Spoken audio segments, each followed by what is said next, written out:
Buenos días a todos. Mi nombre es Carlos de la Mata.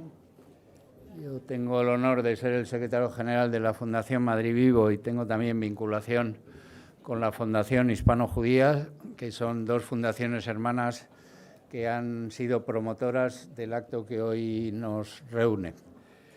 Yo creo que en esta hora y media que tenemos previsto de debate no podemos tener más que suerte de oír a los ilustrísimos representantes de las distintas confesiones religiosas que nos acompañan, la musulmán, de la judía, de la católica, representada incluso por un cardenal de la Iglesia o por un gran rabino. Y además tenemos también la suerte no solo de su intervención, sino también del tema que nos convoca.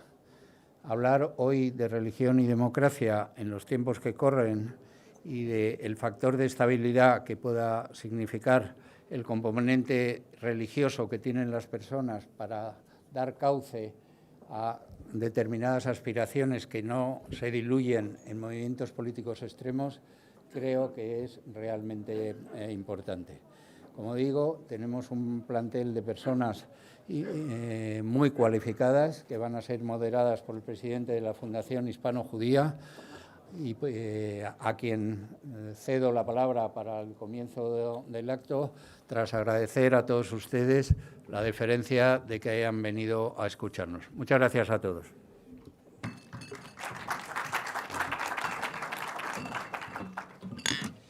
Muy bien, buenos días a todos. Welcome to all the English speakers in the panel. En primer lugar, me gustaría agradecer de manera profunda y sincera al World Law Congress por la organización de este evento. También decirles y pedirles perdón por adelantado porque he tenido el privilegio de ser elegido moderador de este panel y uno en general hace todo menos moderar en la vida, por lo menos en este tipo de eventos, y haré un esfuerzo en no hablar. Quiero presentar a los miembros de este panel porque realmente creo que tenemos una suerte enorme. Es un panel que congrega fe y también libertades, y esa es la temática que vamos a tocar hoy. Lo vamos a hacer de una manera estructurada para poder aprovechar justamente el tiempo que tenemos. Y con vuestro permiso, lo que haré, el formato será unos segundos de introducción sobre cada uno de los panelistas y le daremos la oportunidad a cada panelista de hablar 5 minutos. Cada uno tendrá 5 minutos y luego entraremos en una serie de preguntas y preguntas también del público y un debate, esperamos que interesante para todo el mundo. Por lo tanto, con vuestro permiso empezamos. I would like to say, and because we're starting with Mr. Eliakim Rubinstein, I will introduce you, if I may, in Spanish, so that the public can understand very, very briefly. And then I'd like to give you the opportunity to speak for a few minutes about democracy and religion, and obviously give your personal perspective. Eliakim Rubinstein ha sido vicepresidente de la Corte Suprema de Israel. Israel es evidentemente un país que todo el mundo conoce en este mundo moderno donde se mezcla la espiritualidad, la historia, la tecnología y también lo que ha sido posiblemente el mayor experimento de la recreación de un Estado y de una nación de volviendo a casa. Y la historia del señor Rubinstein es impresionante, es considerada una eminencia desde el punto de vista legal en su país. Y podemos entrar en más detalle, las personas que quieran los currículum de cada uno de los ponentes lo podemos circular. But if I may, Eliakim, democracy and religion, what is your perspective? Well, thank you very much. In our tradition,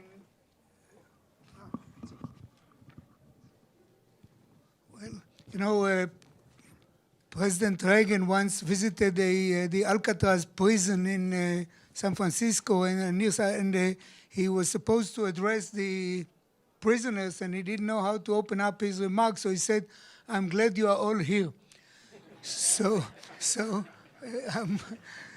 It's nice to see all of you, and in particular young people. And in our tradition, you open up with the honor of the host. So I'd like to thank the organization and for inviting me, and also to mention that I was honored to be one of the Israeli representatives in the Madrid conference back in 1991, which launched the new era of peace negotiation with Israel and between Israel and its neighbors. And I was personally very happy to chair our negotiations with the Jordanians and Palestinians, and before that to attend the Camp David conference many years ago. So it's a peacemaking which is supposedly embedded in all religions, was my personal life for almost 25 years.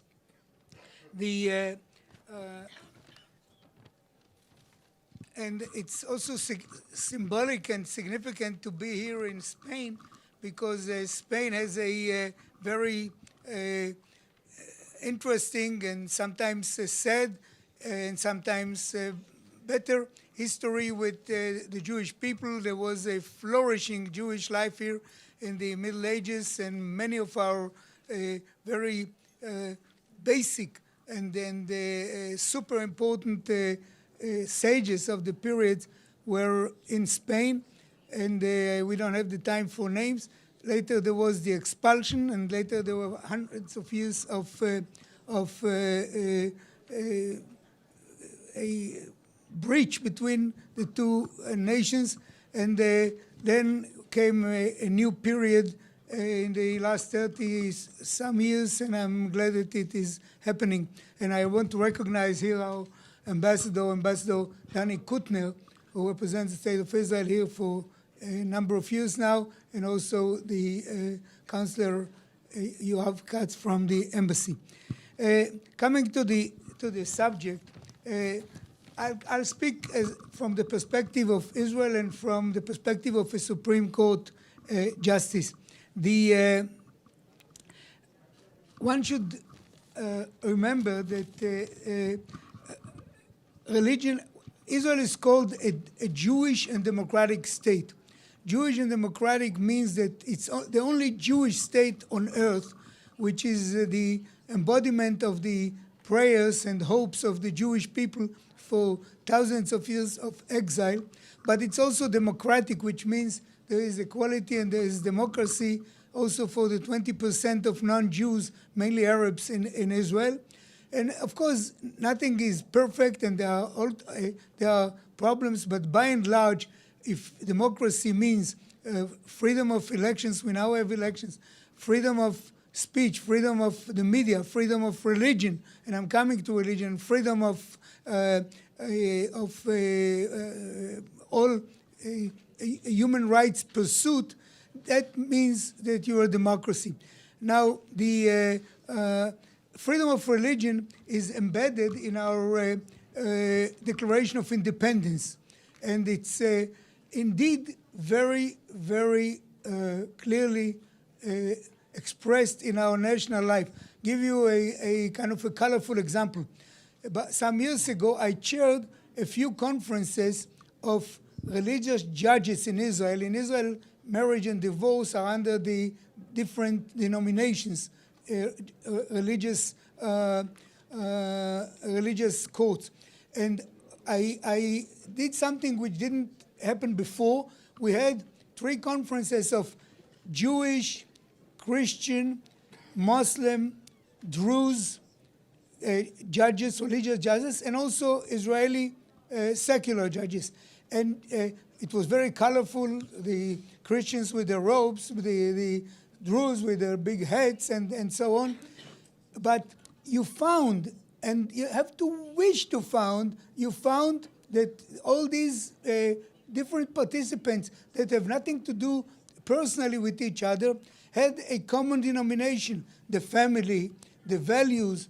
So I'm trying to say that if you want, and if you don't go to extremes, if you don't make religion into a tool of extremism, but you make religion into what it is meant to be, a tool of tolerance, a tool of peace, a tool of love, that is possible, and it is not something which is in the sky. It's something that can be achieved. And how can it be achieved?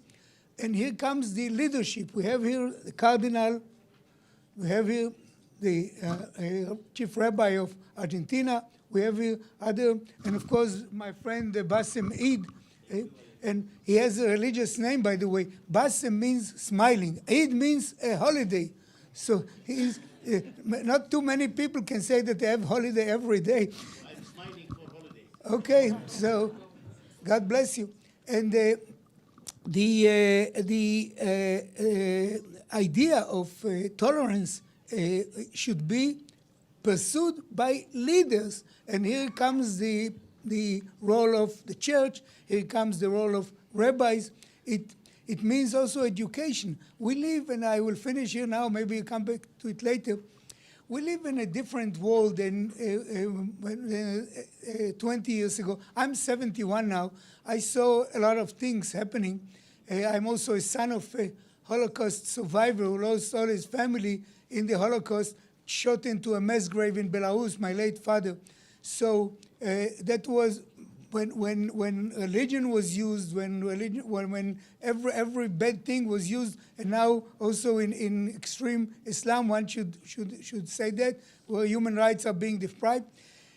The role of leadership, which means secular leadership, religious leadership, is education for a different style than the extremism of SIS or the extremism of, it could be Jewish extremism of anybody. No way but the golden rule. No way but tolerance. And that's the role of the religion. Last word. I served many years on our Supreme Court. Our Supreme Court is characterized by the fact that you can appeal or petition to it without going to the lower courts, right to the Supreme Court on any government decision, which means in a way it is like the Athens public square or the gate in the city gate in the Bible, where you can come to the judges, to the highest judges of the country, and state and religion matters and pluralism matters are part of the cases that come to the Supreme Court. I wouldn't say there is always a unanimous decision, and we debate on how the Sabbath will look, how conversion will look, what is the status of the rabbinate, what is the status of kosher food and all of that. But at the end of the day, the court tries, and that is my real last word now, balancing between positions, balancing between ideas, touching upon human rights in their basic character and defending them. And the freedom of religion is one of them. Again, nothing is perfect. We have problems in the country in this respect. I will not hide them. But at the end of the day, the fact that we have such a lively and very active democracy and a very active Supreme Court, a very balancing Supreme Court, is something which we should be proud of. Thank you. Meanwhile. Thank you very much, Mr. Rubinstein. Thank you very much for your words. Very clear. I'd like to acknowledge also the presence of the Israeli ambassador here. Thank you, Mr. Kuttner.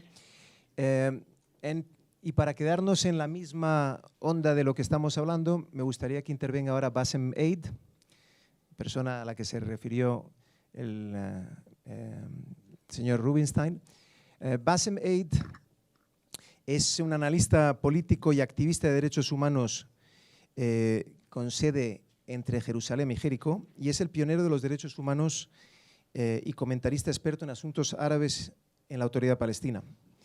Eid ha nacido en la ciudad vieja de Jerusalén, ha participado como investigador de campo para la organización B'Tselem, el Centro de Información Israelí para los Derechos Humanos, y fundó el Grupo de Supervisión de Derechos Humanos Palestinos con sede en Jerusalén. Bassem, the floor is yours. Democracy, religion, from your perspective, your personal life experiences. Thank you, David, very much. It's an honor to sit in such important panel here. between David, the cardinal, and the rabbi from Argentina. Also, I can consider my friend Eliakim Robinstein as rabbi. So it's an honorable also to be with the other colleagues here on the panel. I think that it is a very complicated question when we talk about democracy and religion. And as a Muslim, I want to take it from the Islamic point of view here and to talk much more about Islam and Muslims. In my opinion, there is a kind of a contradiction here between Islam, Muslims, and democracy. Because Muslims these days are not really 100% representing the Islam. Because each Muslim today has his own religious analysis, let's say, towards what is going on, and each Muslim today is trying to give his own definition towards any topic in this world. So there is a huge difference today between Islam and Muslims. Now, when it comes towards democracy, I am doubt that Islam is really a religion who is calling or even mentioned the issue of democracy. And I will give an example here. In Islam, as an example, a killer must have to be killed. While I am, as a human rights activist, I am completely against killings. I am with the punishment of the killer, but I think the one who created the human being is God, and only God can impose the death on the human being. So we used to be very criticized by Muslims when we are talking, as an example, against the executions, against the death penalty, as an example. Why the Muslims people said, listen, but in the Islam, it's allowed to kill. Why you are against? So if you are against, you became godless. You have no God. So there it is a very, let's say, a difficult fight, let's say today, between the democracy and between the current Muslims that we are living around. And the major problem is that the analysis of the Islam is different from one sheikh to another sheikh, from one country to another country, from one imam to another imam, from one mufti to another mufti. Each one of them is much more trying to obey his own political interests by politicizing the religion. I think that we are trying in the 21st century to politicize religion. And that will affect us in a very negative way. And we can see these days those terrorist Muslims, which is very shame to call them Muslims, but they are Muslims. And they are calling themselves Muslims, and they are causing a tragic evidence to the humanity around the world. I don't want to talk about Daesh. I don't want to talk about the Islamic State. I don't want to talk about the Jaish Muhammad who is fighting in Sinai and killing their own brothers, the Egyptian soldiers over there. I don't want to talk about Iraq. Look to the new war that we witnessed in the past probably 5 years. What does it mean, Shia and Sunni? It's never ever mentioned in the Quran. What does it mean? We are fighting each other. Sunnis are bombing mosques of Shias, and Shias are bombing mosques of Sunnis. So where is the democracy we are talking about? Where is the human rights that we are talking about? I think that there is a big problem, and unfortunately, so many big, high-rank religious Muslims are trying to interfere the Islam in the current war around the world. And this is unfortunately how most of the world today considered Muslims and Islam is a part of the existing terror around the world. So probably later on, we will try to explain even much more than that. Thank you very much. Very good job, Bassem, because you have basically abided by the 5 minutes. So you're scientific about it. Ahora me toca el honor de presentar al Cardenal Osoro.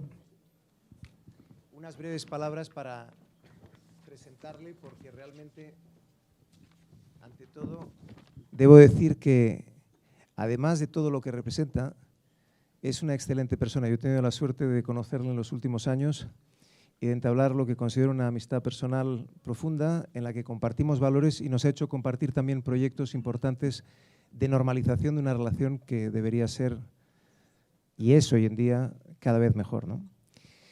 El cardenal Osoro, después de cursar sus estudios eclesiásticos en el Colegio Mayor El Salvador de Salamanca, fue ordenado sacerdote el 29 de julio del 73 en la parroquia de Nuestra Señora de la Bien Aparecida en Santander. En el año 75 fue nombrado secretario general del Pastoral de la Diócesis de Santander, delegado de Apostolado Seglar y de Seminarios y Pastoral Vocacional y vicario general de Pastoral.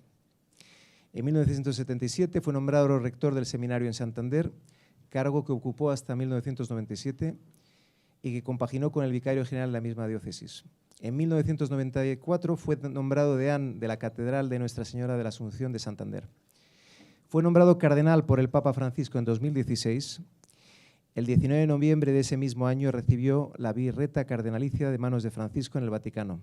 Se le concedió el título cardenalicio de Santa María en Trastevere. Señor cardenal, ¿cuál es su visión de democracia, de religión?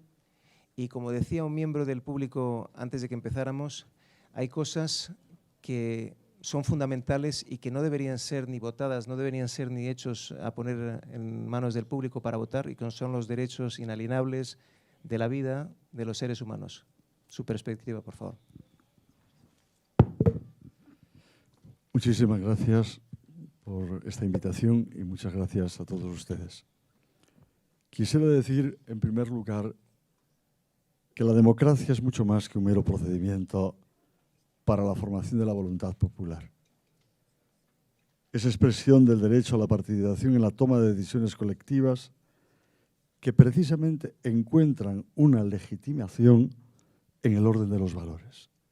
Y aquí es donde ciertamente la religión puede aportar algo fundamental, todas las religiones.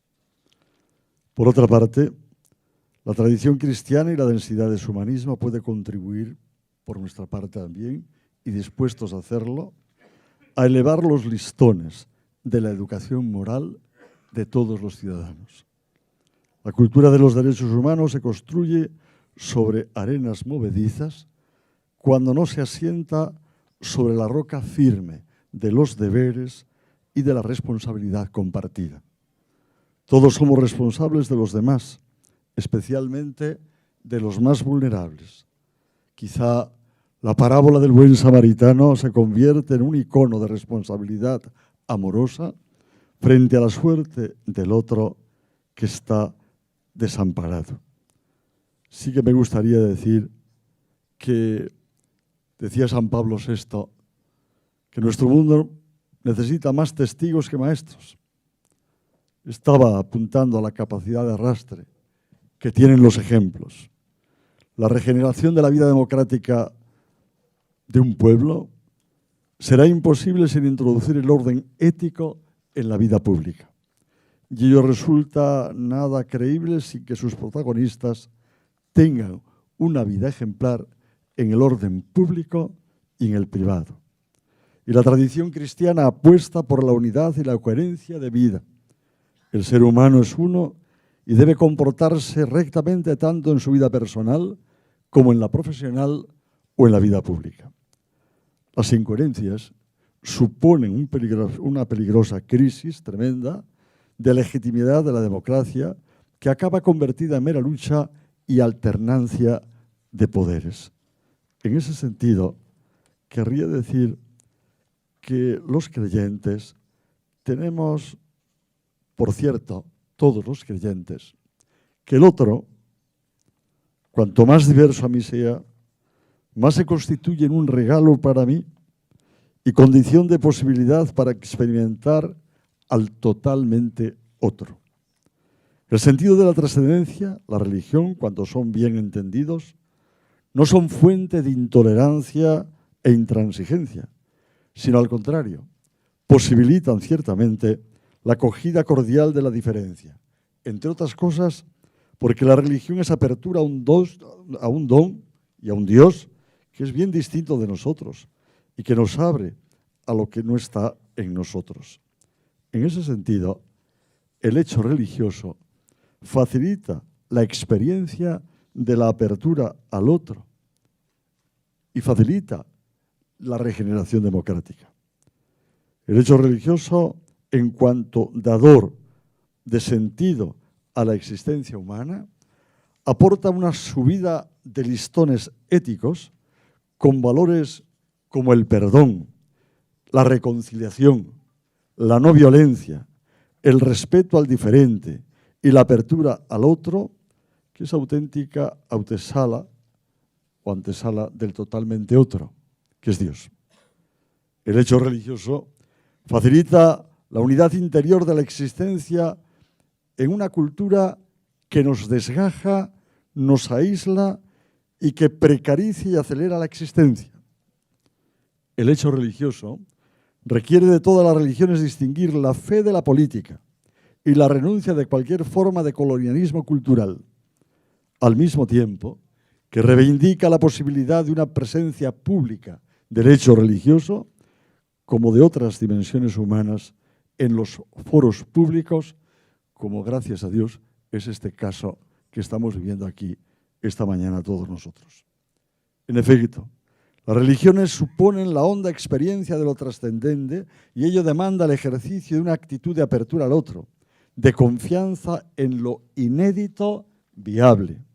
Por eso, de suyo, el universo religioso, cuando no se tiñe de sectarismo, es un universo totalmente abierto, inclusivo, integrador de lo plural, precisamente porque el absoluto de Dios hace relativas las demás cosas. Después de no pocas vicisitudes históricas, en la Iglesia Católica apostamos no por la subordinación de la política a la religión, ni de esta a aquella, tampoco por el autismo entre ambas realidades. Creemos en lo positivo de una mutua relación de implicación entre el universo de la fe y de la política. Las dos salen ganando si interactúan. Habermas, nada sospechoso por sus creencias, señala que en las democracias debe darse un proceso de deliberación entre ciudadanos seculares y religiosos, que en el marco de un uso público de la razón, los ciudadanos seculares y religiosos tienen que poder encontrarse a un mismo nivel, y a resultas de lo cual las contribuciones fundamentales, de un lado, para el proceso democrático de toma de decisiones son no menos relevantes que las del otro lado. Las religiones tienen un espacio en el foro público y no pueden quedar arrinconadas, una palabra que quizás solamente entendemos los católicos, en las sacristías, o arrinconadas en un espacio donde nadie las vea y nadie note su presencia. Yo creo que desde estas claves, las religiones y los líderes religiosos en particular, estamos llamados a ser, en palabras del Papa Francisco, promotores de paz, anunciando y encarnando un estilo no violento, un estilo de paz, con palabras que se distingan de la narrativa del miedo y con gestos que se opongan a la retórica del odio. Son palabras del Papa Francisco en el discurso que hizo al Consejo de Corea de líderes religiosos el día 2 de septiembre de 2017. Yo creo que aquí tiene que quedar remarcada la democracia y las religiones. Muchísimas gracias. Muchísimas gracias, señor cardenal.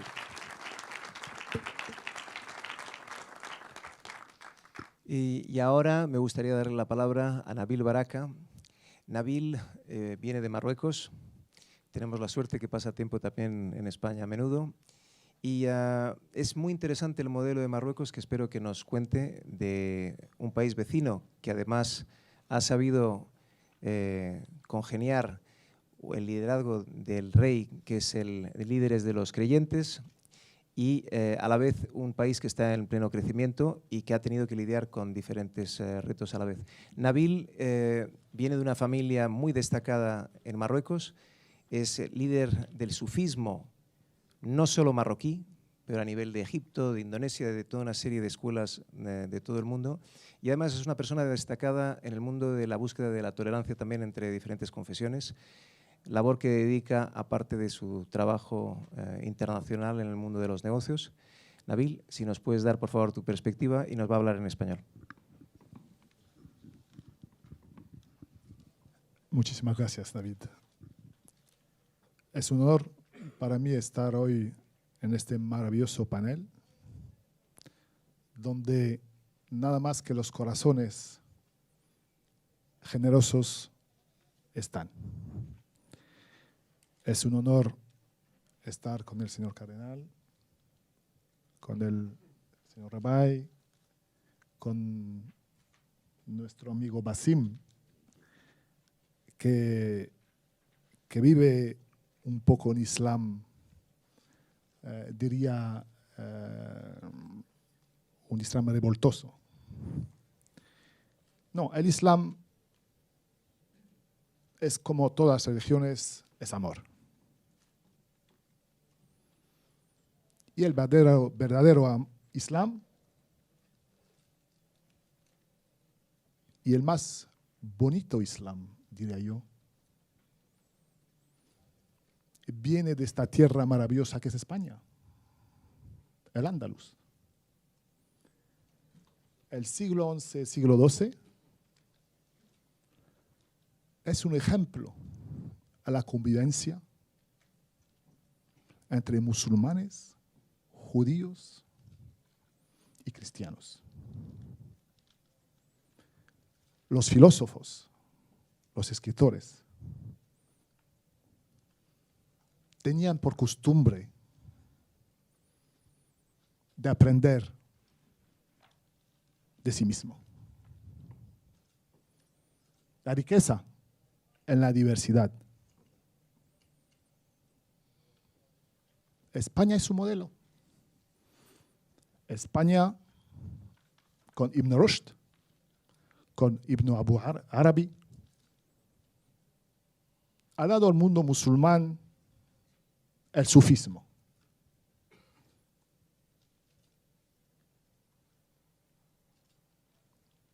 Ibn Rushd venía de Marruecos, Averroes. Esta tradición musulmana, esta tradición sufi, que proviene de estos intercambios entre las civilizaciones, ha dado el Islam de la luz. Un Islam en el cual he tenido la suerte de nacer en él.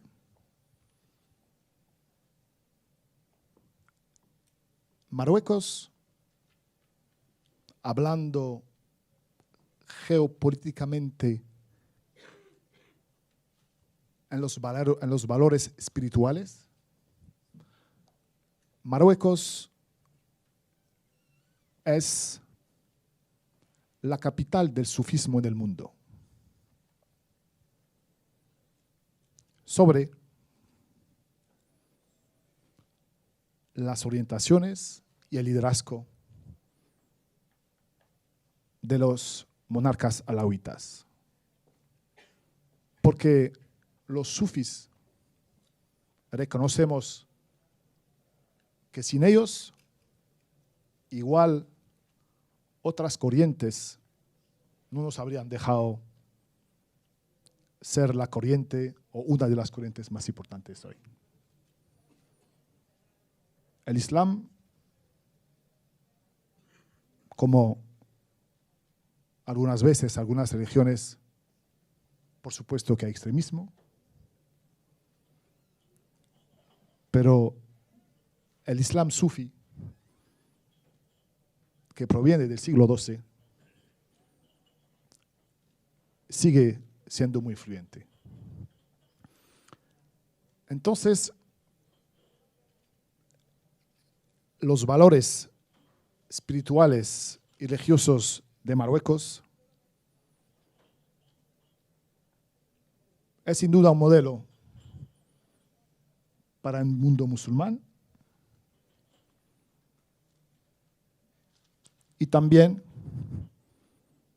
es interesante que los países occidentales sepan qué Islam tienen en sus mezquitas. La educación, la democracia es educación. La democracia es defender el Estado de Derecho civil, pero también espiritual. Los desafíos de este siglo son, por desgracia, en algunos países terribles. Por eso, yo pienso que en el panel hablemos más de un poco del papel de la religión espiritualmente en consolidar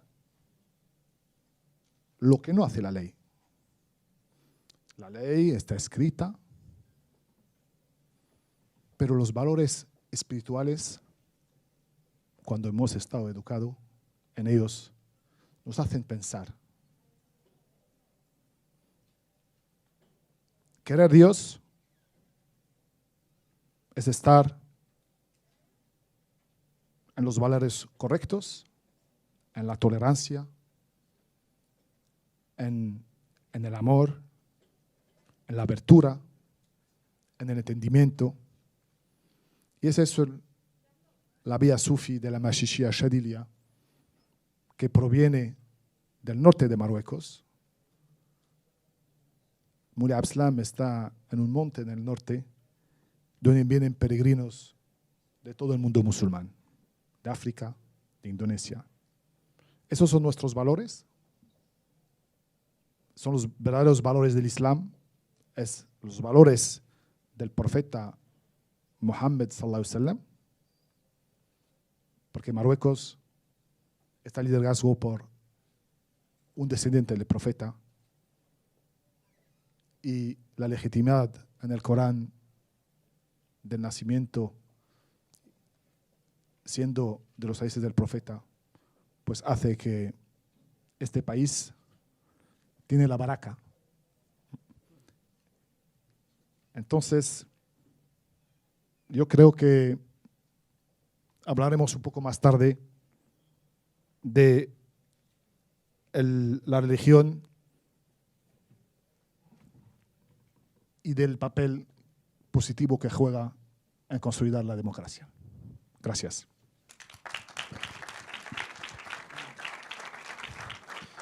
Muchísimas gracias, Nabil. Yo, si me permiten, les voy a dar un testimonio personal, familiar, de lo que es Marruecos y de lo que es esa tolerancia. Durante la Segunda Guerra Mundial, la Francia ocupada y la Francia de Pétain tuvieron una serie de dilemas. Y la Francia de Pétain le pidió al abuelo del rey actual, a Mohamed V, su lista de judíos en Marruecos. Y respondió con esos valores que Nabil mencionaba antes, que en Marruecos no había judíos, ni cristianos, ni musulmanes, que solo tenía súbditos suyos. Y por eso estoy vivo. Por lo tanto, quiero que esto se sepa públicamente porque estas cosas uno tiende a relativizar y poner todo a la vez, etcétera, y ha habido comportamientos en la historia que realmente se conocen poco y son realmente el ejemplo que tendríamos que seguir, ¿no? Hablando de comportamientos difíciles y retos, me gustaría presentar a Marcela, si te parece bien, y luego terminaremos este primer salvo de preguntas con el rabino Saka. Pero Marcela Szymanski es la jefa de la Oficina de la Unión Europea y Defensa y editora de Libertad Religiosa en el Mundo.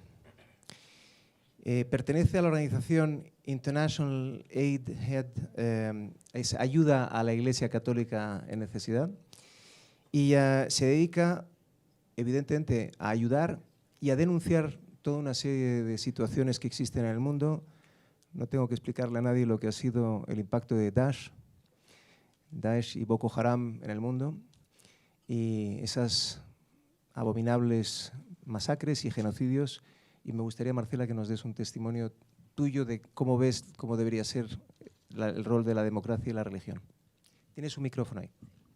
Sí, muchas gracias verdaderamente por darnos espacio en este foro tan importante para todos nosotros. La Fundación Ayuda a la Iglesia Necesitada es una fundación pontificia. Esto significa que está supervisada directamente por el Santo Padre y que esta fundación realmente no hace ningún papel heroico, tanto el que lo hacen los hombres y mujeres de iglesia que reciben los donativos de los generosos benefactores por todo el mundo. Es una organización que existe desde 1947, tiene 24 oficinas en el mundo, que se dedican a organizar las campañas de oración y de recolección de fondos. Hay una muy eficaz oficina aquí en España. Más o menos se juntan 130 millones de euros al año y se financian alrededor de 5.000 proyectos presentados por los hombres y mujeres de la Iglesia alrededor de todo el mundo. El objetivo es ayudarles a reponer, sobre todo, pérdidas materiales del equipo que necesitan para seguir funcionando en lugares de guerra y de desastre natural. Entonces, realmente la manera en la que nosotros nos enteramos del sufrimiento y la persecución, la falta de democracia, las violaciones a derechos de libertad religiosa y otros muchos, es a través de esta gente que, sin considerarse ellos víctimas, simplemente nos informan que otra vez les han lanzado una granada a la clínica, que otra vez han atacado el orfanatorio, que necesitan aumentar la talla de la cerca de la escuela en Pakistán, etcétera. Y ese tipo de informaciones son las que nos llevan a darnos cuenta de la situación en la que se vive la fe y la gente que quiere trabajar de acuerdo a su vocación. Ahora, Ayuda a la Iglesia Necesitada tiene entre sus misiones también la de información y por eso cada 2 años se publica este informe, Libertad Religiosa en el Mundo, que como ven aquí es un ladrillo de regulares dimensiones, 800 y pico de páginas, ¿sí? De este volumen tengo el honor de ser la editora ya por 2 ediciones.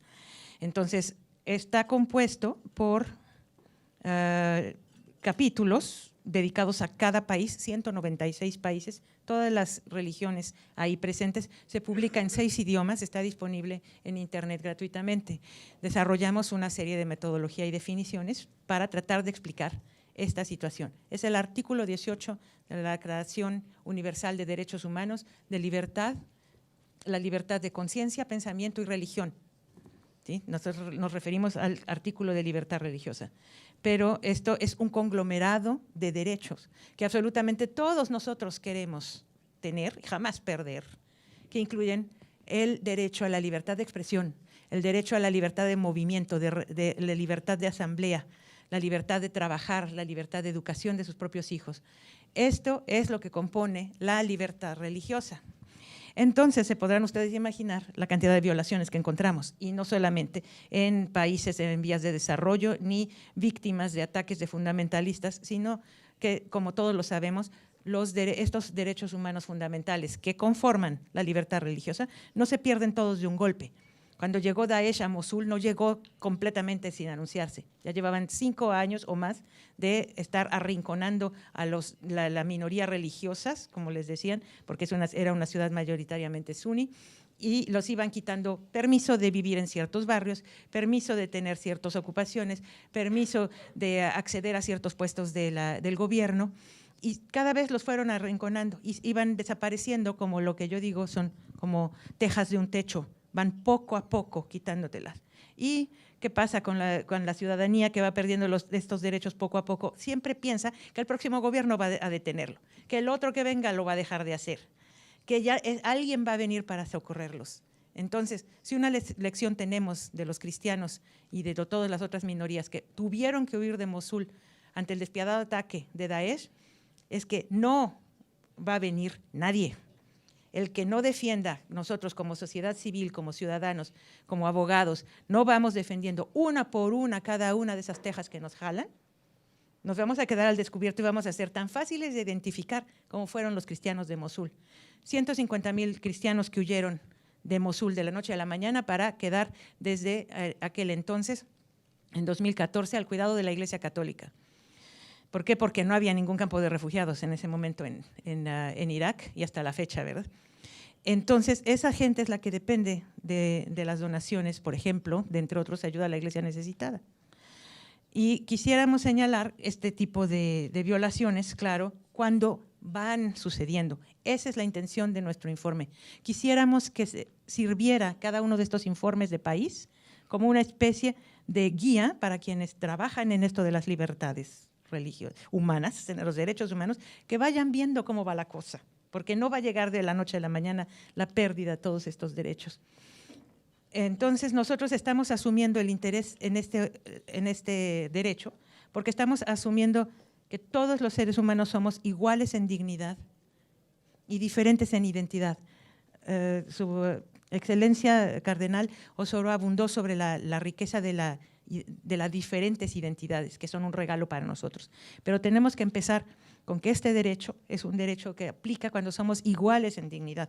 Nadie de nosotros es superior al otro, nadie de nosotros. Y si no estamos hablando de igualdad en aplicación de derechos humanos, de democracia, no estamos hablando de derechos, estamos hablando de concesiones, del que se considera superior hacia el que seguramente no lo es.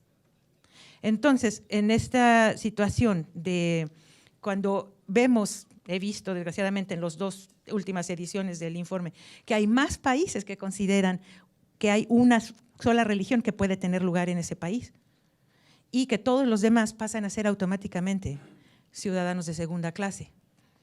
Estamos verdaderamente corriendo peligro. ¿En dónde lo hemos visto? En la India, en Nepal, a que no se dieron nadie cuenta porque le aplaudieron mucho a la nueva constitución, pero ahí había ya un artículo en el que se manda que solamente se puede tener el budismo de ahí y punto.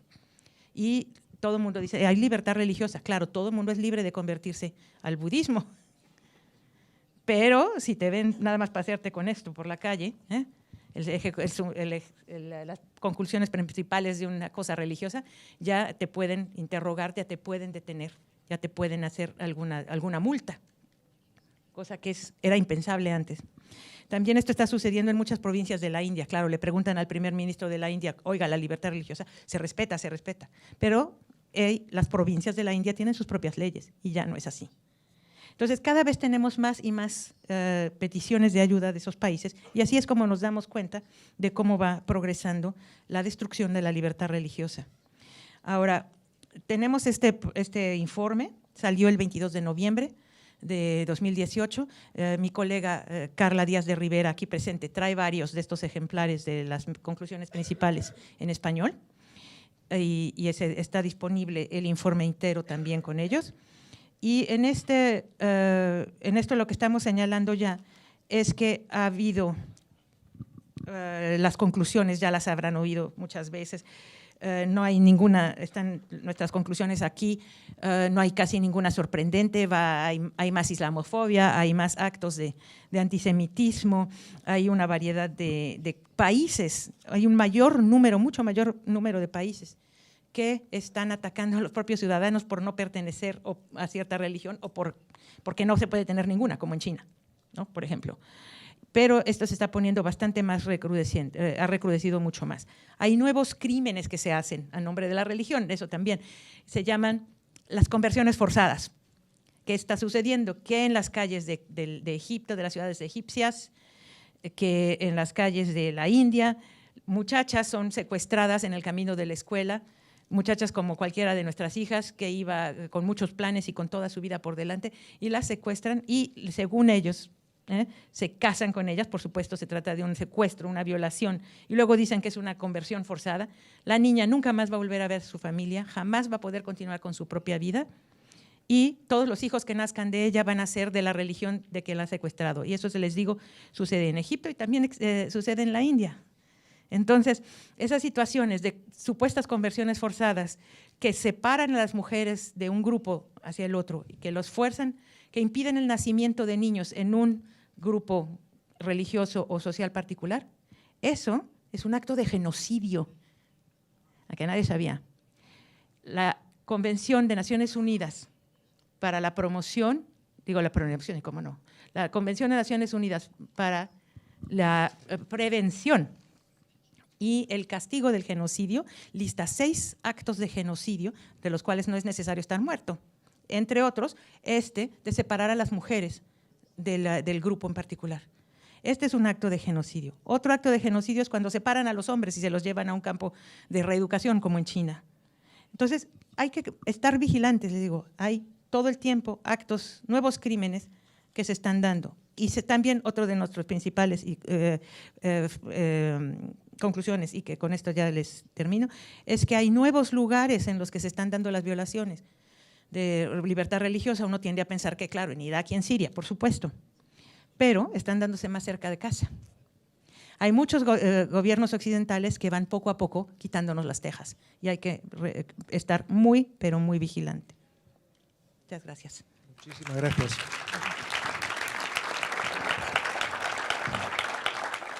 Muchísimas gracias, Marcela, por tu testimonio. Yo creo que nos vamos a quedar todos con la imagen de quitar las tejas, y además me gustaría que cuando volvamos al turno ya de preguntas más abiertas, nos vuelvas a comentar cómo crees que se puede hacer más, cómo podemos activar de una manera más intensa, ¿no? Me gustaría presentar ahora al rabino Saka, al gran rabino sefardí de Argentina, al que considero un amigo y al que tengo el privilegio de conocer desde hace ya más de una década, y que es una luz de Israel, porque desde que fue galardonado con el Premio Nacional Israelí de Agudat Israel por el mejor trabajo talmúdico, lleva siendo una referencia de espiritualidad, de conocimiento intelectual y de trabajo en la tolerancia. El rabino Saka se dedica a su congregación en Buenos Aires y además ha sentido desde siempre esa afinidad a su origen sefardí y ha trabajado en toda una serie de iniciativas. Tenemos la suerte que hoy hay más de 2.500 argentinos judíos que son también españoles, gracias a la labor del Rav Saka, y dedica una enorme parte de su tiempo a la benevolencia y en particular a los programas de juventud, entre ellos el programa Menorá. Termino diciendo que el Rav Saka también tiene una relación muy cercana a la Iglesia Católica y al Papa en particular, con el que ha coincidido durante muchos años. Rav, ¿cuál es tu pensamiento y perspectiva? Democracia, religión. Buenas tardes a todos. Es un honor estar aquí con este nutrido y selecto público. 6 veces me preparé para hablar porque no me habían avisado que iba a ser el último orador. Desgasté muchas calorías con los nervios, pero bueno, gracias. Así voy a poder seguir disfrutando más de la comida española. Es un gran honor y una satisfacción poder estar en este ámbito con este distinguido panel, con estos nutridos invitados, especialmente en mi carácter de argentino, de sefaradí y de judío. Es un honor ver aquí al embajador, nuestro querido amigo Estanislao de Grandes Pascual, que fue embajador en Argentina hace muy poco y que hizo una excelente relación con nuestra comunidad sefaradí, al embajador de Israel aquí en España. Y especialmente ver aquí a mi querido amigo David Hachuel, presidente de la Fundación Hispano-Judía, que tanto hace por ponderar estos valores que son de la democracia, de la unión, de la armonía y de la fraternidad entre las personas. Me acuerdo cuando estudiaba para rabino, entonces planteé una pregunta a mi maestro en la academia rabínica, en la yeshiva.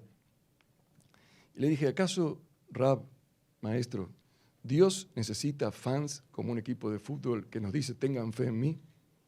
¿Qué le importa a Dios si creemos en Él o no creemos en Él? Un político necesita votos. ¿Que Dios necesita los votos nuestros para ser Dios? Porque si no va a venir otro que va a ocupar su lugar. ¿Por qué Dios necesita que tengamos fe en Él? Y nos dice en el primer mandamiento, Anoji Adonai Eloheja asher hotzetija meretz Mitzrayim. Yo soy tu Dios, que lo saqué de la esclavitud de Egipto. ¿Por qué Dios nos convoca a creer en Él? ¿Qué necesidad tiene Él? ¿Qué beneficio tiene Dios de eso? Entonces me dijo, y eso me quedó para toda la vida, Dios no necesita nuestra fe. Dios quiere que tengamos fe en Él, para que nosotros tengamos las herramientas para poder enfrentar las vicisitudes que se nos presentan en la vida como seres humanos a causa de nuestros errores. Cuando uno está lleno de fe, entonces puede soportar mejor las penurias que por distintos motivos para otro ámbito, para hablar, se suceden en la vida. Cuando uno sabe que existe un Dios, un rey, un juez, que nos quiere, que nos ama, que nos cuida, que nos protege, entonces cualquier situación puede ser llevada a cabo. Ese es el concepto básico de la fe en el judaísmo, que nos fortalece a nosotros los seres humanos. Sin embargo, lo que es la religión o la fe presenta una problemática muy grave. Porque cuando uno invoca a Dios, entonces es peligroso. Nosotros decimos que la fe es como el sol, la fe en Dios es como el sol. El sol es buenísimo y trae bendición a la tierra. Pero si el sol no está en su justa medida, a la distancia exacta de la tierra, o se agranda un poquito, se achica un poco, se puede destruir todo el universo.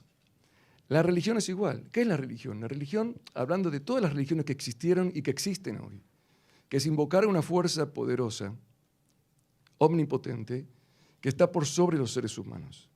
Entonces, si alguien viene y dice, yo hablo en nombre de Dios y plantea algo, ¿cómo sabemos nosotros realmente que eso lo dijo Dios o no? ¿Cómo podemos saber que esta religión es correcto o no es un engaño, es una manipulación? Si viene alguien y me dice en nombre de Dios, todos los fanáticos del Real Madrid que se hagan del Barça, o todos los del Barça que se hagan del Real Madrid, obviamente no lo van a escuchar, ni uno ni los otros. ¿Por qué no lo van a escuchar? Porque no nos consta que Dios nos dijo eso. ¿Cómo sabemos que la religión es buena, especialmente las religiones que han desarrollado a través del monoteísmo lo que es el respeto mutuo? Pero no sabemos si no puede aparecer una nueva religión o revivirse alguna de las religiones antiguas, en cuyos valores estaba la agresión al distinto, por ejemplo. Entonces, ¿cómo nos protegemos nosotros de eso? ¿Cómo nos consta a nosotros que es Dios el que nos habla? Mi maestro me decía también que mientras Dios no vuelva a corroborar quién es el que tiene razón, por ahora no nos peleemos. Esperemos que llegue Dios y nos diga, esta es la religión correcta. Pero uno no puede atribuirse el poder de la verdad cuando no está Dios. Hay una anécdota interesante en una ciudad en la época zarista en Rusia, cuando apareció un judío que se proclamaba el Mesías, y el gobernador de la ciudad le dijo, llamó al rabino principal de la ciudad, y le dijo, estoy preocupado, hay acá un revoltoso que nos va a hacer un desastre en la ciudad. ¿Es el Mesías o no? Tengo que prepararme, ¿es el Mesías o no? Entonces el rabino dijo, ¿usted cree que es el Mesías? Dice, no, yo no creo que es el Mesías. Entonces, si usted no cree, no es. Esa es nuestra regla. Para que algo sea aceptado como divino, nos tiene que constar a todos que es divino. Porque si a uno le consta y a otro no le consta, entonces estamos en la duda. Como la otra historia de los tres hermanos que eran caciques, hijos del jefe, cacique de una tribu. Se murió el jefe. Entonces, a la otra noche, uno de los hermanos se levanta y se tuvo un sueño con nuestro padre. Ah, ¿sí? ¿Qué te dijo? Dijo que yo tengo que ser el nuevo cacique. Bueno, decirle a papá que mañana nos venga a nosotros en el sueño y nos diga a nosotros que vos sos el cacique. Porque el hecho de que vos lo soñaste, a mí no me consta que vos sos el jefe. Esta es la problemática que se presenta en todas las religiones. Está bien, religión, Dios, pero ¿cómo podemos? Y si viene una religión inspirada en Dios o basada en los valores divinos y promueve diferenciar al que no piensa como uno, o dice en nombre de Dios que matar a alguien, o denigrar a alguien, o perseguir a alguien, o condenar una actitud, o que atenta contra el Estado de Derecho, contra los derechos del individuo, contra los derechos del niño, de la mujer, de la familia, y Dios lo dijo. Ahí se presenta la problemática entre la religión y el derecho. Y para eso existe una cláusula espectacular en lo que es en la cultura judía, y que el portavoz de esto es justamente, lo digo acá con mucho honor, es un sabio cordobés de España, Maimónides, que fue el que lo planteó y que, bueno, que es la posición oficial del judaísmo, y que está en el Talmud. O sea, no es que lo inventó él, sino que lo traspasa del Talmud. Y él dice que en el Talmud hay una historia sobre un hombre que quería conocer las bases de la religión, de la revelación de Dios, en aquella época cuando no existía ni el cristianismo ni el islam, que había una sola religión monoteísta. Entonces le dijo, ¿cuál es el concepto de la fe básico? Dímelo mientras estoy parado en un solo pie. Esto es otra historia que en una otra charla le voy a explicar por qué dijo así. Pero era un hombre medio... O sea, ¿cuánto uno puede aguantar en un solo pie? O sea, dime en una frase las bases fundamentales del judaísmo. Y le dijo Hillel, el sabio Hillel, le dijo, lo que a vos no te gusta que te le hagan, no le hagas a los demás. Esa es la esencia de la Torá, la esencia del judaísmo. El resto son comentarios. Esto está escrito en el Talmud, y lo repite Hillel, y lo repite cada rabino y rabino en sus oraciones y sus enseñanzas a sus alumnos. ¿Qué significa eso? Cuando encaramos la religión, antes hicimos la comparación del sol y la religión. El sol no va a pasar ningún problema, no nos preocupemos que el sol no se va a mover porque no lo maneja el ser humano.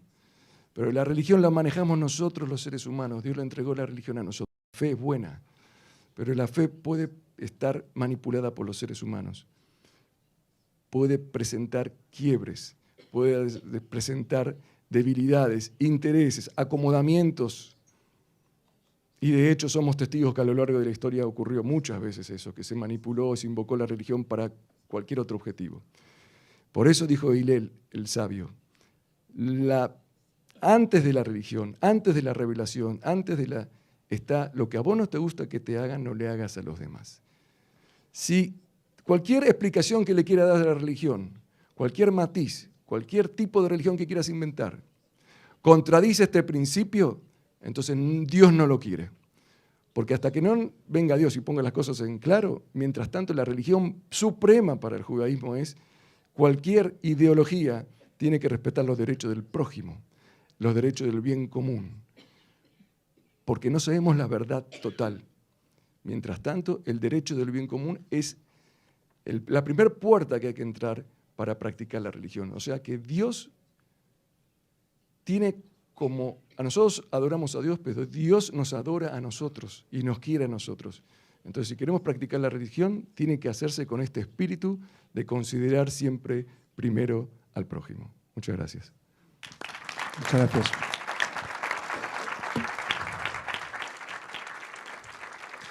Bueno, voy a lanzar una pregunta a todos los panelistas y después me gustaría preguntar también al público si tiene alguna pregunta. La pregunta va en orden de la situación que estamos viviendo en algunos países del mundo y en particular en Venezuela.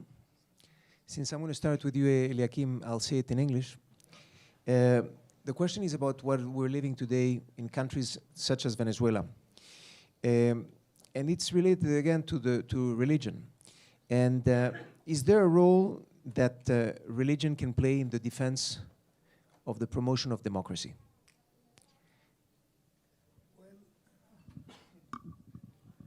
Well, thank you. I was very, it was very interesting to hear all my colleagues here, and each of them reminded me of something.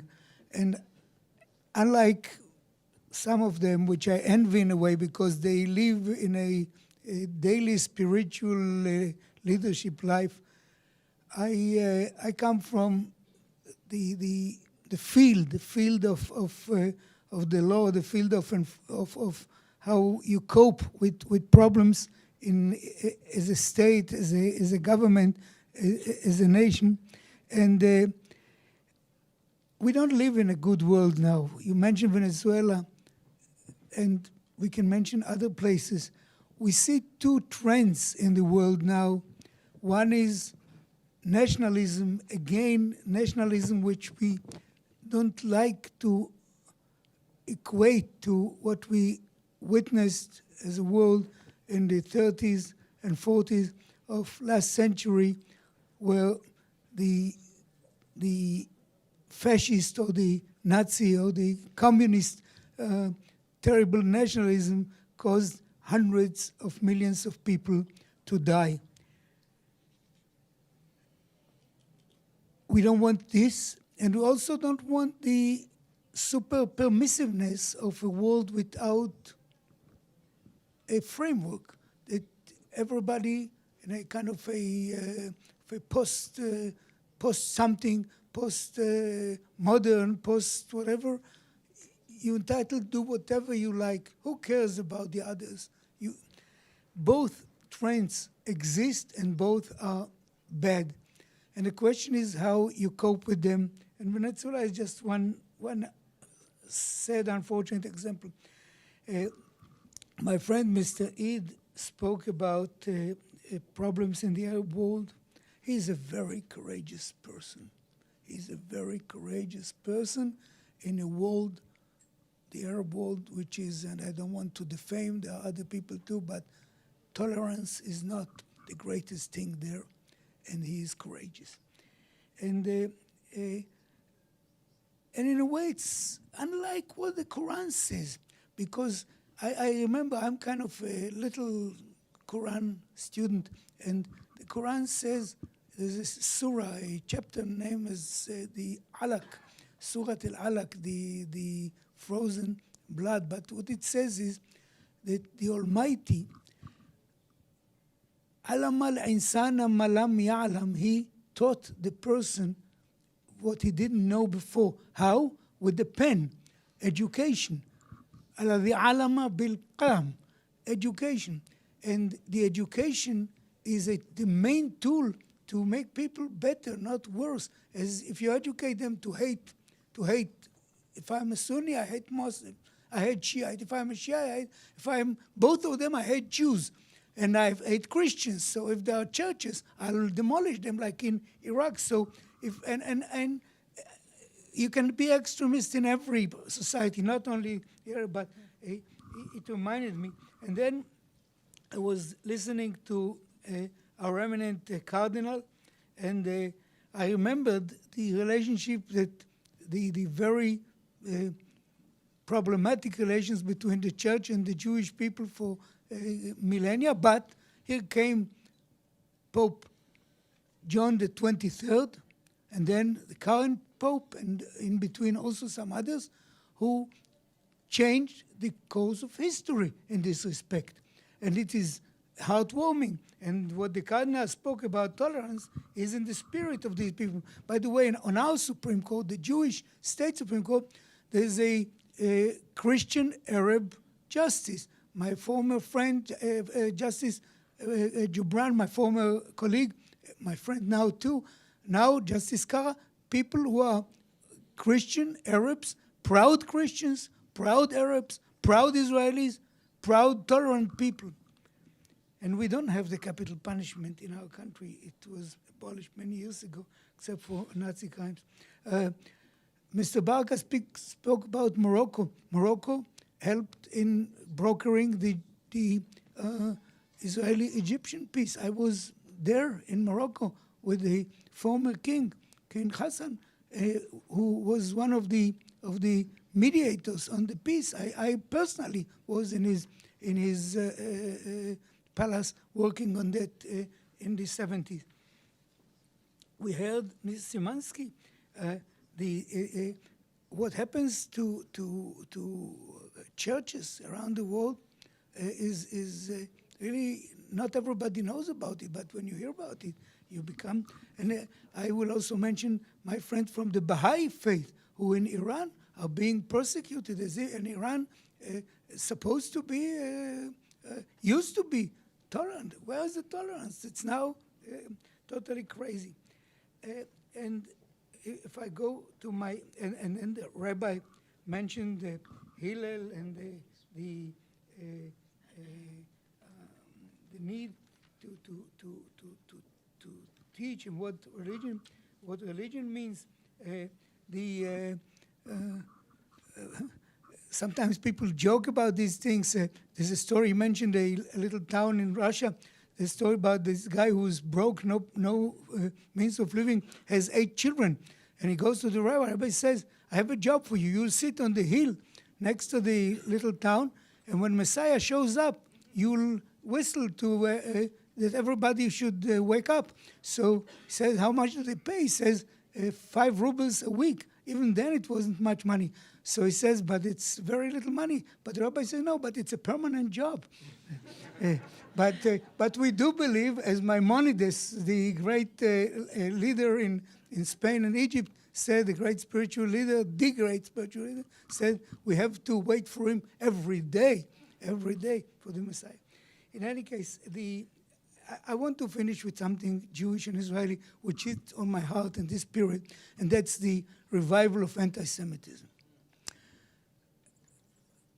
We saw what anti-Semitism meant in the most cruel way in the Holocaust just 78 years ago. And I said before, I'm a son of a family that lost most of its members in the Holocaust. And it would happen to everybody if the Nazis had their victory. I mean, they didn't mean if you were Ashkenazi or Sephardi, you're Jewish. Even if your father was Jewish, your grandfather was Jewish, you're not, don't have the right to live. Now we see revival of anti-Semitism here on the soil of Europe. I don't speak of Spain in particular, on the soil of Europe. And we have a movement named BDS, whom I don't want even to mention, that makes a living on anti-Semitism. You call it anti-Zionism, anti-Israelism. It's anti-Semitism. So what I want to finish by saying, look, we have a lot to do. Hard work of leadership, hard work of education, hard work of law, bringing to justice those who go after other people, who defame other people, who are violent against other people, like this Jewish philosopher Finkelkraut in France just a couple of days ago. Let us be tough. On these things, tough. Many other things, compromise. On these things, tough. And because the price that was paid for not being tough, you know, this German clergyman who said when they went after the socialists, I didn't go because I didn't help because I wasn't a socialist. When they went after the communists, I went after the Jews. Then they came after me, and there was nobody to help. So let's remember that. Thank you. Thank you very much. Thank you very much, Justice Rubinstein. And indeed, we have to be tough, and in the rest we can be moderate and tolerance-seeking.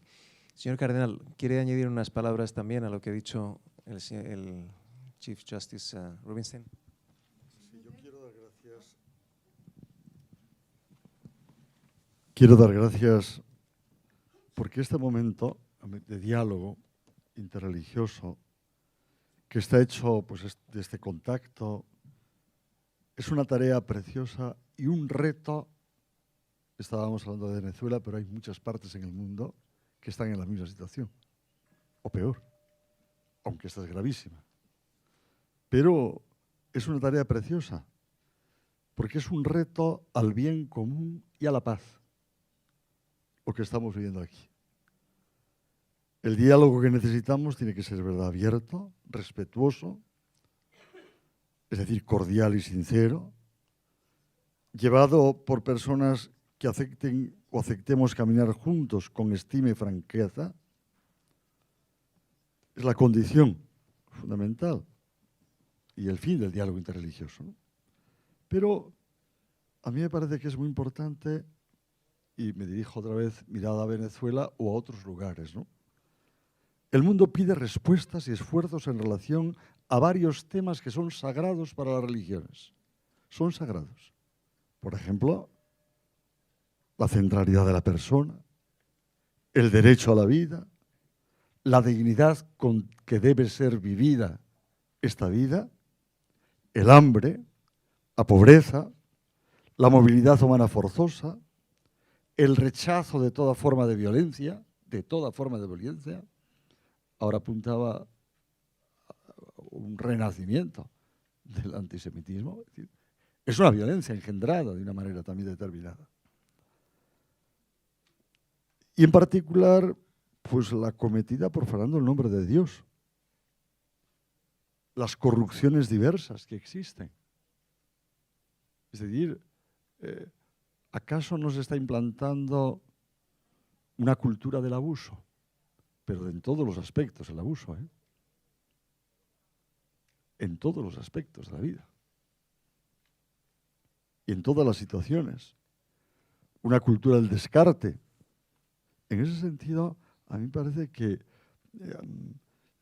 esto, la corrupción, por ejemplo, política o económica, que alimenta la injusticia, la degradación moral, la crisis de la familia, de la economía, de la ecología, y no menos importante, pues la pérdida de esperanza, que en muchas ocasiones se tiene. Miremos Venezuela, se está perdiendo la esperanza, y en muchísimos países, ¿no? Y ante esta realidad yo pienso que las religiones tenemos delante un camino largo que proseguir juntos.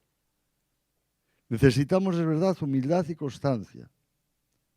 No alzar voces para evitar enfrentamientos, pero sí alzarlas para sembrar la esperanza de un porvenir que fraternalmente tenemos que ver los unos con los otros. Un porvenir en el que el grito de muchos que repudian la guerra e imploran una mayor armonía entre las personas y las comunidades, entre los pueblos y los estados, esté presente entre nosotros. Y a mí me parece que estos temas son esenciales. Y estos son los que se cuestionan, además, en Venezuela y en, bueno, no repito los lugares donde podremos hacer un mapa que esto se está haciendo verdad, ¿no? Por eso yo agradezco las palabras que he dicho, pero quería insistir en estos temas que me parece que nos son esenciales y que si queremos nosotros sembrar de esperanza este mundo, tenemos que entrar afrontando estos temas que a veces en otros niveles no se quieren afrontar.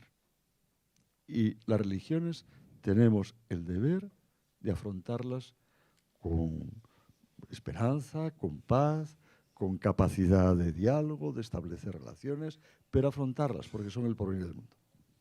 Muchas gracias, Cardenal. Bassem, we would like to have also your opinion from the perspective of democracy and religion. Also speak to us about what you're living in the Palestinian Authority, media. Justice Rubinstein spoke about the BDS movement. How does all of that affect your day-to-day? Yeah, I think that the BDS movement, in my opinion, is one of the major injustice movements, one of the major injustice movements in Europe mainly, and the United States, of course. I think that these people are causing damage to the Palestinians. I think that the BDS is violating the rights of the Palestinians to live. These people want just to judge us for a kind of a capital punishment. They want us to die.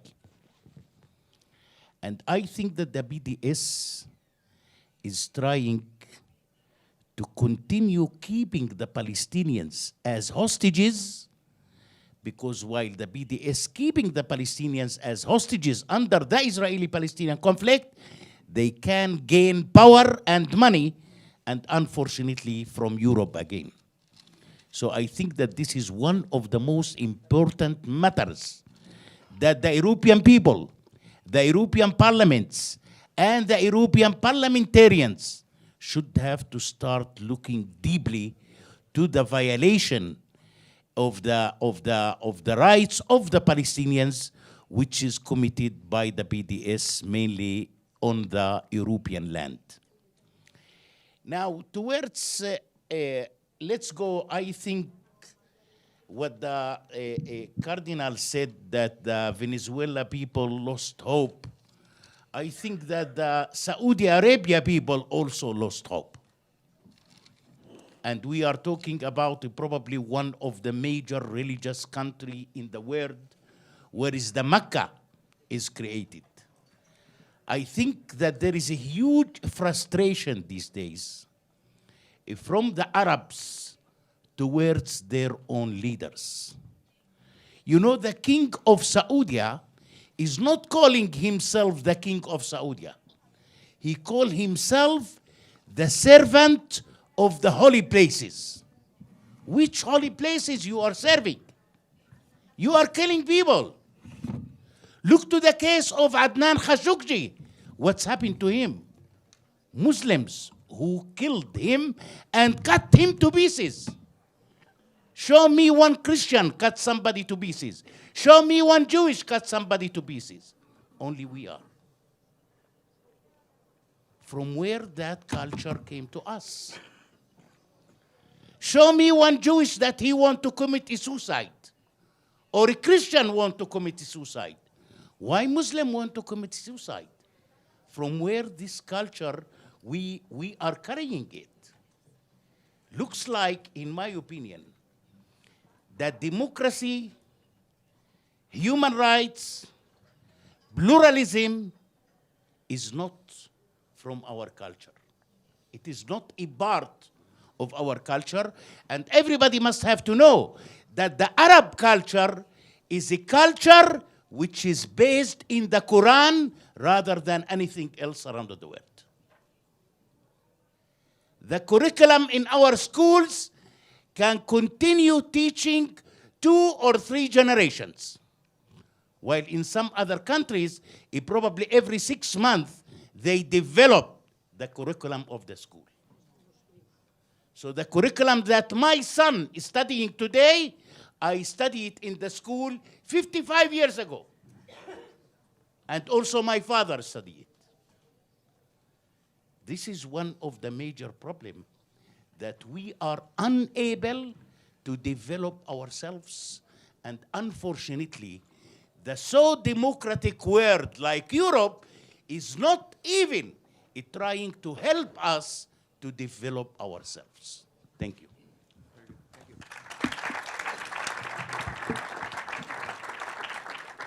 Nabil, yo creo que, además te tocaba a ti, pero creo que viene perfecto el momento para hablar de esto, después de lo que ha dicho Bassem.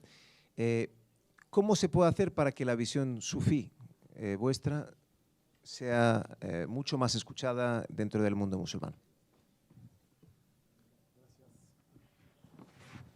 Gracias, David. Black and white.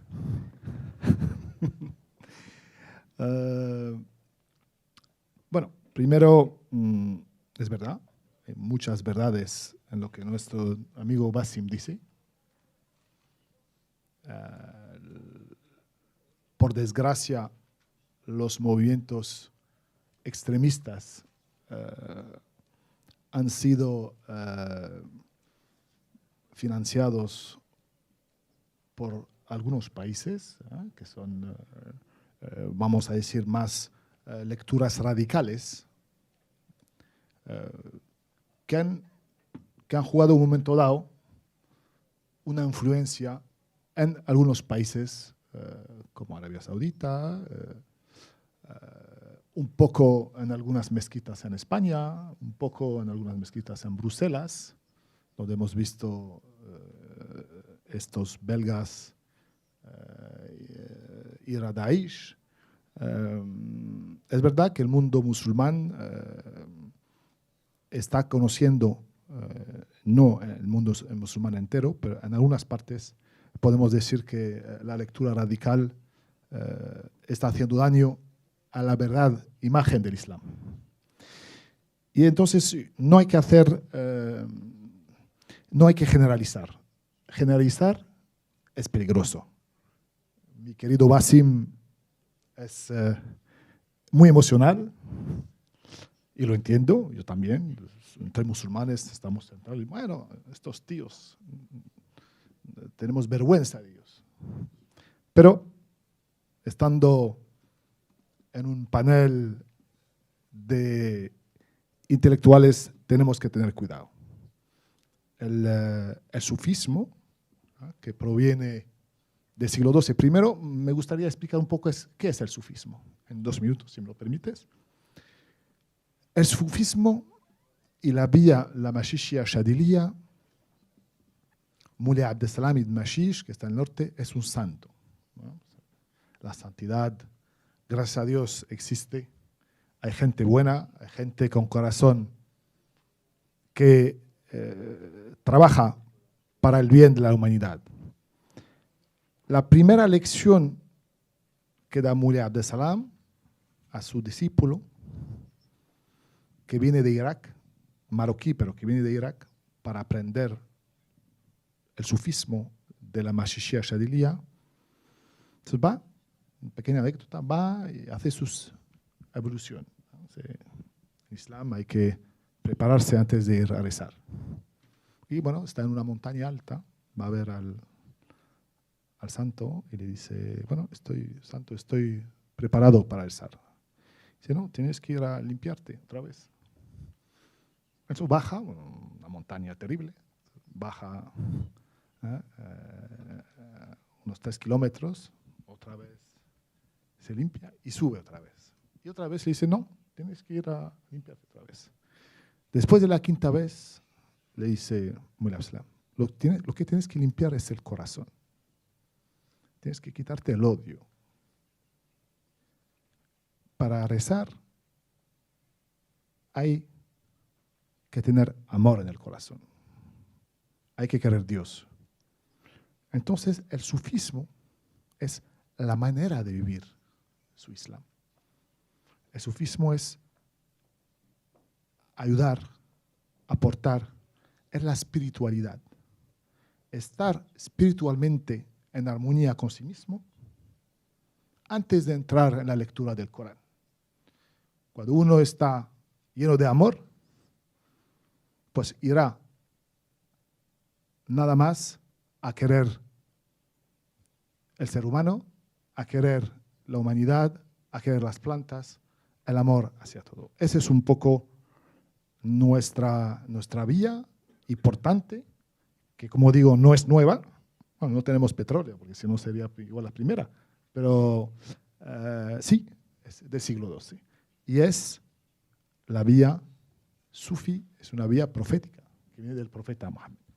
Entonces, no quiero dar un curso de sufismo, pero sí quería un poco que la gente entendiera, porque muchas veces la gente no entiende las diferencias. El sufismo sí, lo que aporta en consolidar la democracia es esta espiritualidad libre que permite tener una reflexión libre y poder aportar a los problemas reflexiones y soluciones. Hemos visto que en algunos países no se respeta la dignidad, que sean países donde cristianos, musulmanes, judíos.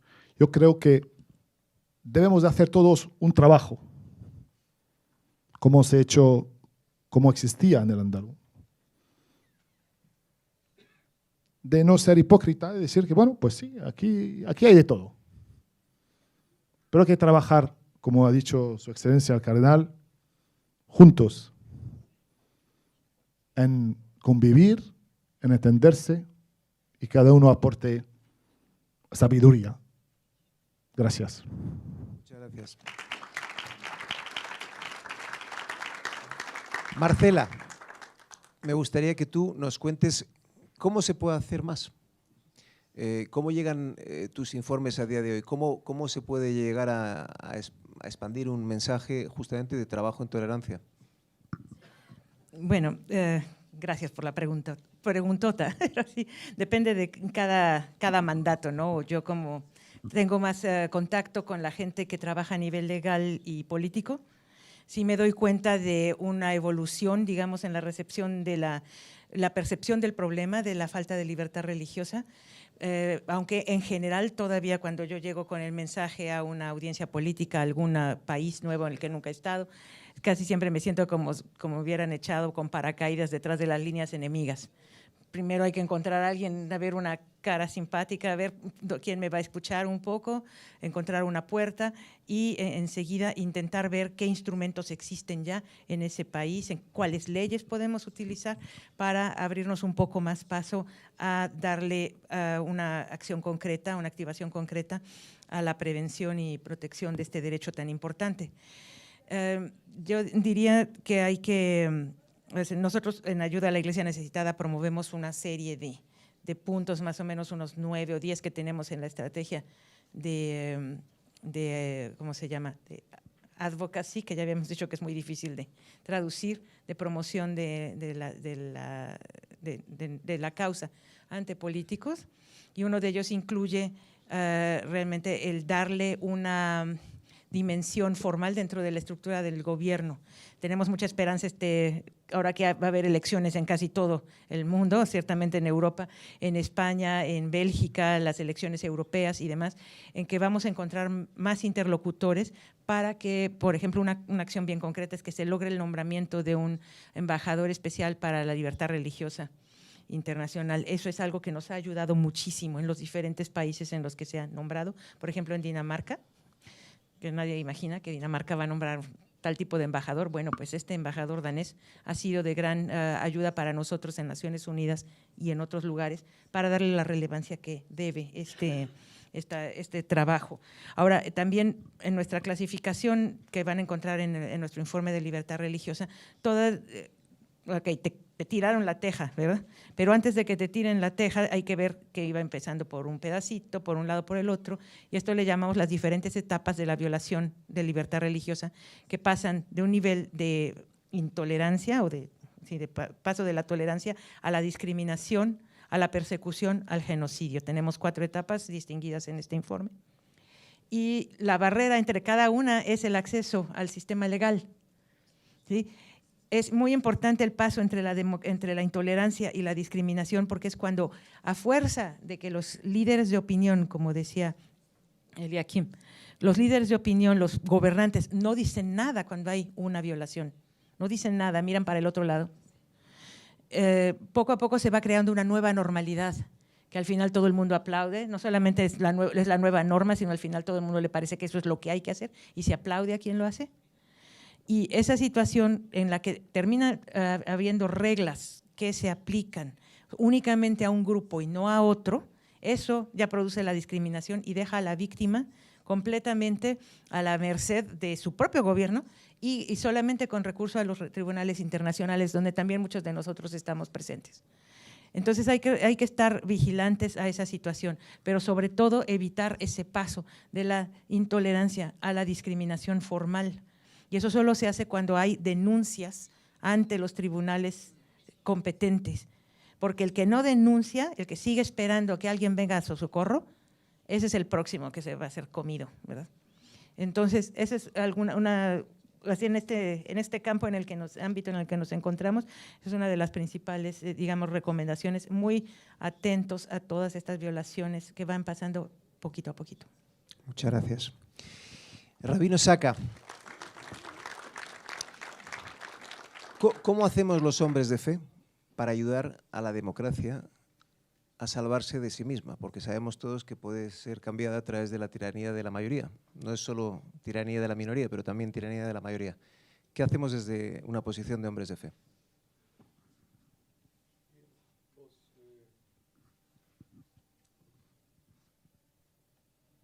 Nombraste la relación que tengo, la satisfacción de tener contacto fluido con el Papa Francisco.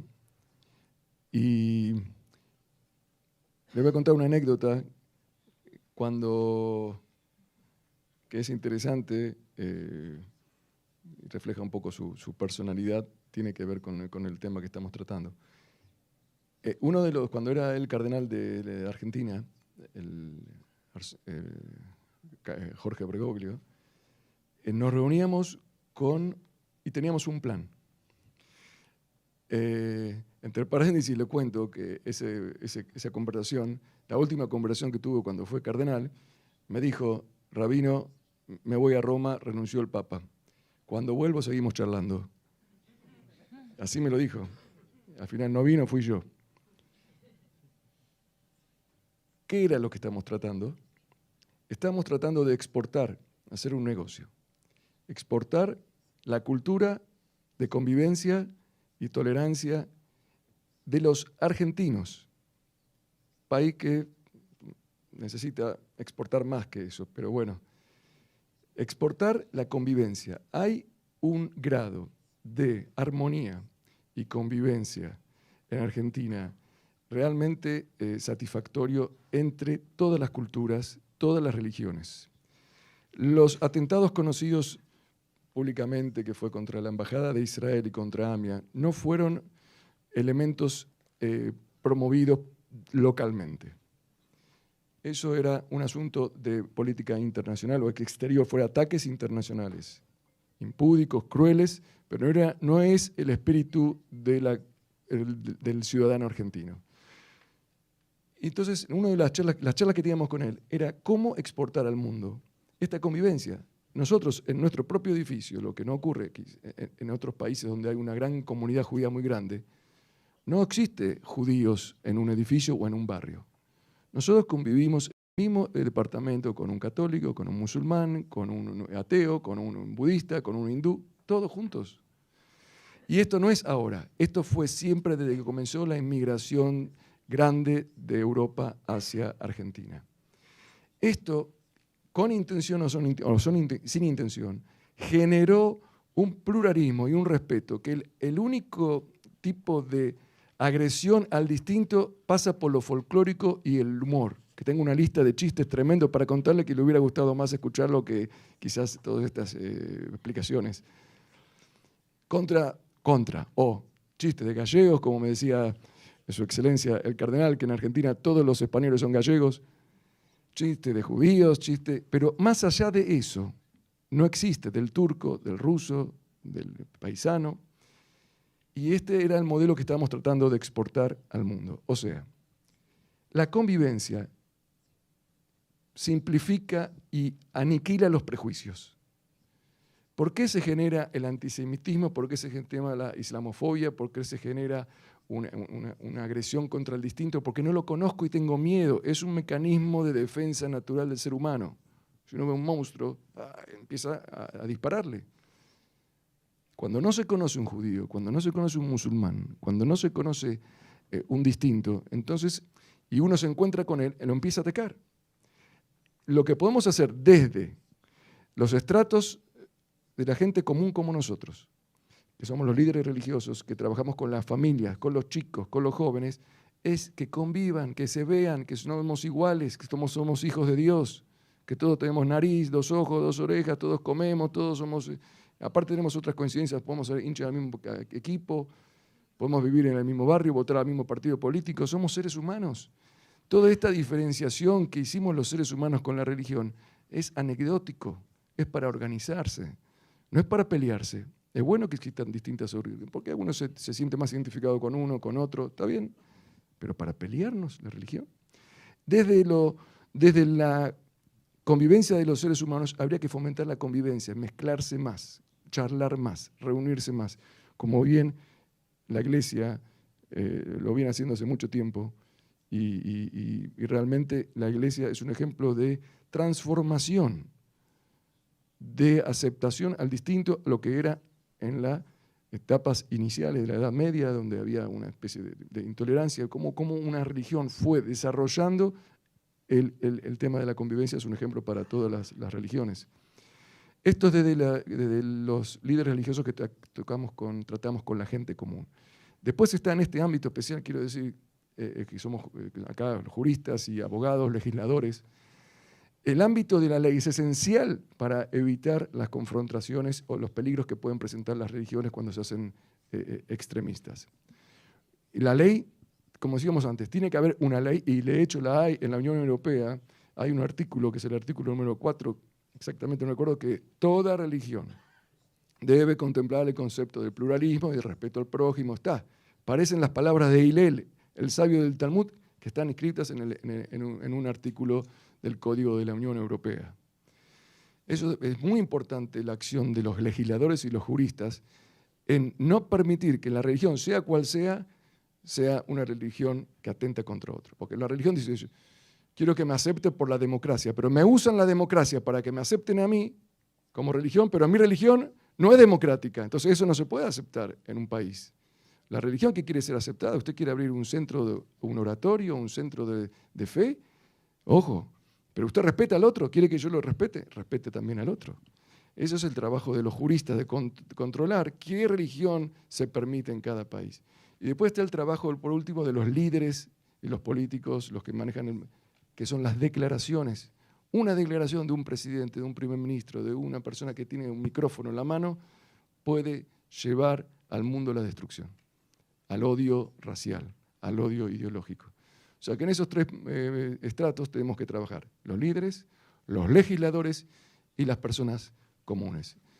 Con el Papa Francisco estamos haciendo un programa muy importante. Por ejemplo, mi sinagoga, Gran Sinagoga Sefaradí, una de las principales de Buenos Aires, mensualmente visitan de las escuelas católicas de Buenos Aires al templo 150 chicos cada vez. Hacen un trabajo ellos en la escuela para estudiar otras religiones, van también a mezquitas y después visitan una mezquita, visitan una sinagoga y tienen una charla. Bueno, yo doy la charla con esos jóvenes y les digo que lo que aprendo con esos jóvenes, las preguntas que me hacen, es espectacular, porque me hacen preguntas que los muchachos judíos no me hacen. Y aparte me prestan mucha más atención que los muchachos judíos que me ven toda la semana. Y es una satisfacción. Yo aprendo y ellos aprenden mucho y vamos conviviendo. Argentina es un lugar de convivencia. Nos faltaría un poco de apoyo económico de Europa, pero como convivencia podemos exportar muchos productos. Eso está bien, está muy bien dicho. Muchas gracias, Rabino. Yo quiero dar las gracias a nuestros panelistas. Nos hemos quedado sin tiempo para una pregunta del público, lo siento muchísimo, pero son las 2:05. Okay, one more second for Mr. Rubin. We didn't mention, or not mention enough, the idea of respect. Respect, and just one anecdote. When I was the chair of our negotiations on the Treaty of Peace with Jordan, and my colleague on the Jordanian side, Dr. Majali, who's, thank God, I spoke to him this week, he's 90 plus. This is almost 30 years ago, he was sick. So I asked him, what is your mother's name? He says, why do you need my mother's name? I said, because I'm going to pray for you in the synagogue. And in the synagogue, you mentioned the mother's name. You know, the mother is a sure thing. The father sometimes is doubtful. So, and he said, Abdul Salam ibn Hadija. So I did the prayer for him in the synagogue. He was so impressed by it that he put it into his memoir in Arabic. It's not a Zionist manifest. It's an Arabic memoir. And he said, the Israeli guy, Rubinstein, prayed for me in the synagogue, which meant he was honest with me and so on. Why do I mention it? Respect, it's so important. Bravo. Respect and making it personal. Thank you very much for your presence. Muchísimas gracias a todos. En nombre de la Fundación Hispano-Judía y la Fundación Madrid Vivo.